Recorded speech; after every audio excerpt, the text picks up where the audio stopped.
Alright, isang magandang hapon sa lahat ng ating mga subscribers, sa lahat po ng ating mga followers, at sa lahat po ng ating mga mahal na manonood. Isang magandang hapon po sa inyong lahat. Welcome back pong muli sa akin pong YouTube channel na ATS Tambayan. At syempre kung naligaw lamang po kayo, huwag niyo pong kalilimutang paki-subscribe naman po ng aking YouTube channel na ATS Tambayan. At paki-like and share na rin po ng aking video. At syempre, paki-hit na rin po ng notification bell para updated po kayo sa mga susunod ko pang mga pagluluto na kagaya nito. Ayan, ngayon pong hapon mga mahal kong manonood ay magpiprito tayo ng tukwa. Yan, isa po yan sa mga sangkap na ating lulutuin ngayong hapon. Hindi ko na po kinunan nung hiniwa po yung tukwa, mga mahal kong manonood, para hindi po gaanong humaba yung ating video. Ayan, piniprito po natin yung ating tukwa, mga mahal kong manonood. At maraming salamat po sa patuloy po ninyong pagsuporta sa akin pong YouTube channel. Mega love shout out po sa inyong lahat. At sa lahat po ng ating mga bagong subscribers, marami pong salamat.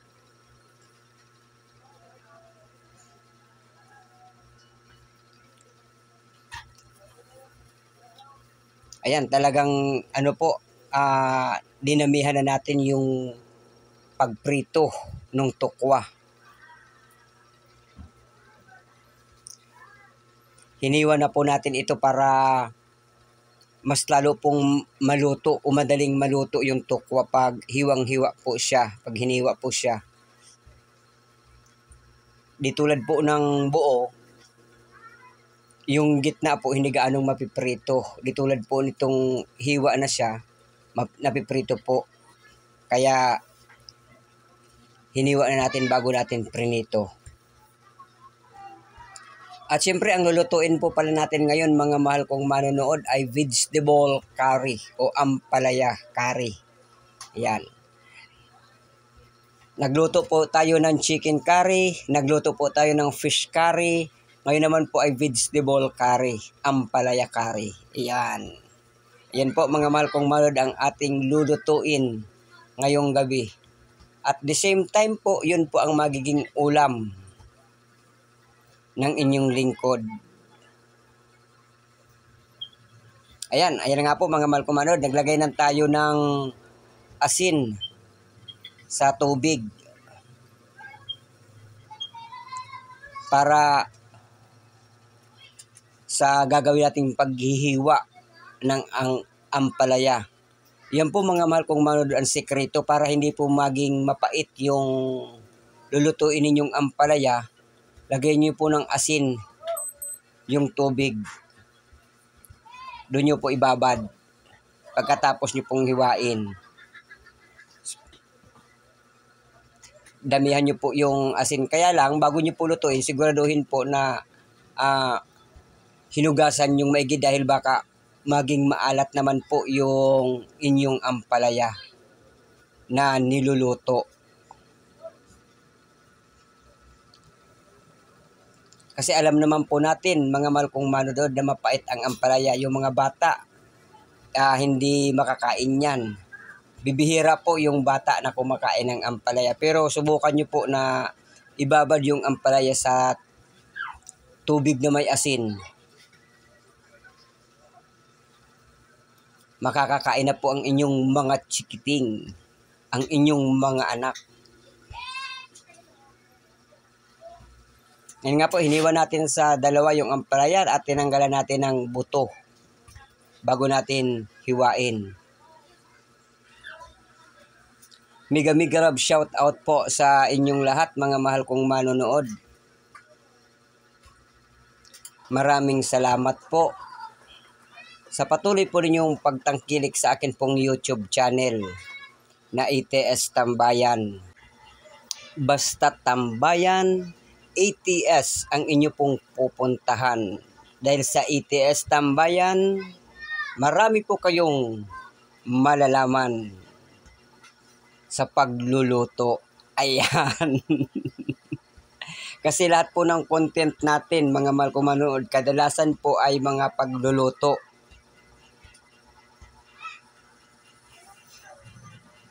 Ayan, sinunod na po natin yung sibuyas, mga mahal kong manonood. Pagkatapos po nung ampalaya, yung sibuyas na po ang ating sinunod na hiwain.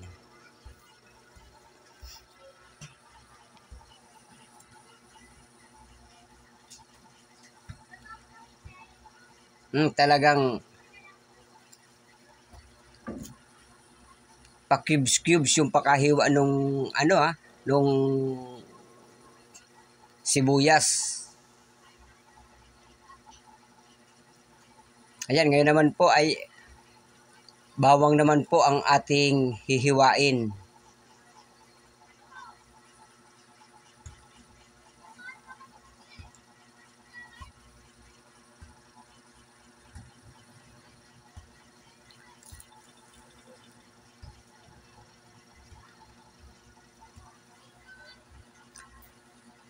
Kailangan balatan natin.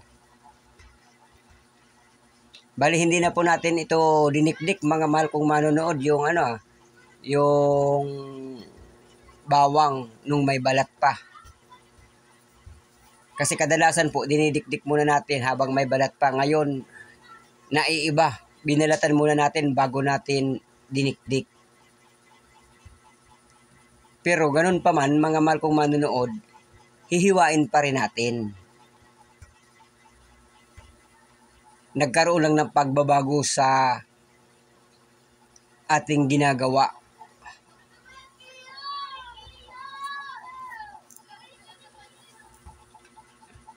No, ayan, tingnan nyo mga mahal kong manonood, dinikdik muna bago tinanggal yung balat ng bawang.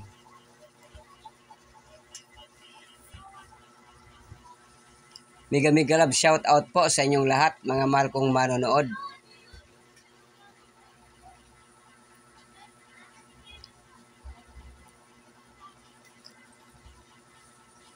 Ayan, pa-cubes pa rin po, mga mahal kong manonood, yung pakahiwa ng bawang.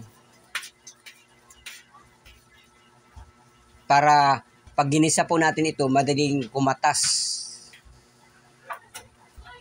Ayan, tapos na po lahat, mga mahal kong manonood, yung mga ingredients. Ngayon naman po ay magigisa na tayo. Inuna po natin yung bawang.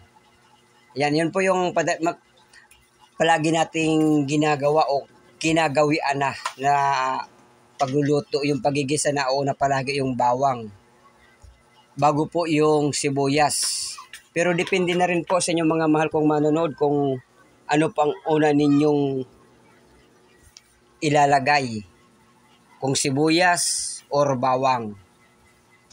Ayan, sobrang bango. Ang bango po pag pinaggisa mo ang bawang at ang sibuyas. Siguro kahit na po kayo ay naaamoy nyo rin yung ganyan na bango, naiiba. Ayan po mga mahal kong manonood, inilagay na po natin yung ampalaya.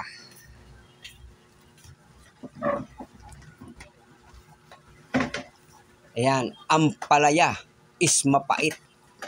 Pero subukan nyo po mga mahal kong manonood, yung procedure ng ating isinagawa sa ampalaya, hindi po mapait.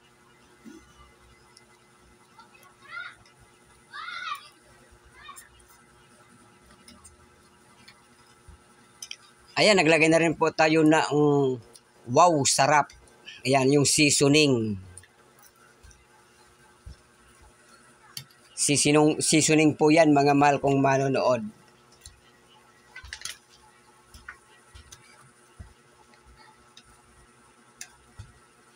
Para mas lalo pang sumarap ang ating niluluto. Naglagay na rin po tayo ng pamintang durog. Ayan, papakatasin po natin yung ampalaya, mga mahal kong manonood.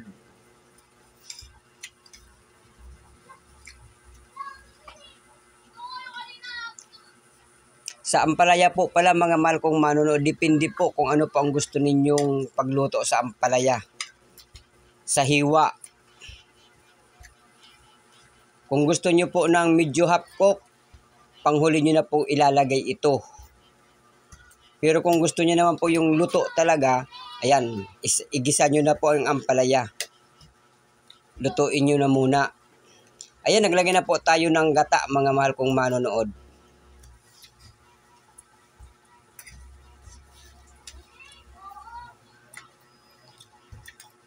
Ayan, kailangan lang natin na halo-haluin. At pagkalagay po natin ng gata, inilagay na rin po natin yung curry powder. Ayan, curry powder po yan. Ayan, pwede nyo po itong gayahin, mga mahal kong manonood, at like and share na rin po para mas lalo pa pong marami ang makaalam mula po sa sekreto sa pagluluto ng ampalaya para hindi maging mapait hanggang po sa pagluluto.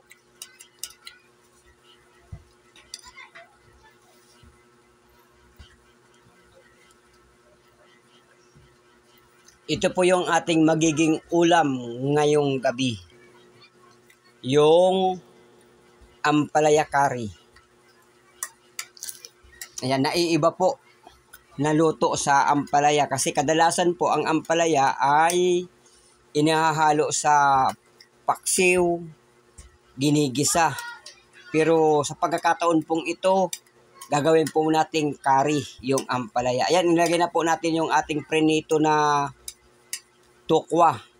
Sa pagprito po ng tokwa, depende po sa inyo kung ano pang gusto ninyo, kung toasted or hindi.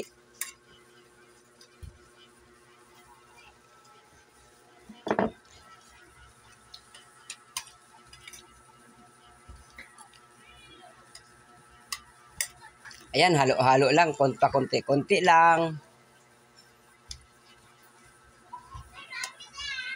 Ang importante, mahalo po natin para maging pantay po ang lasa ng ating niluluto.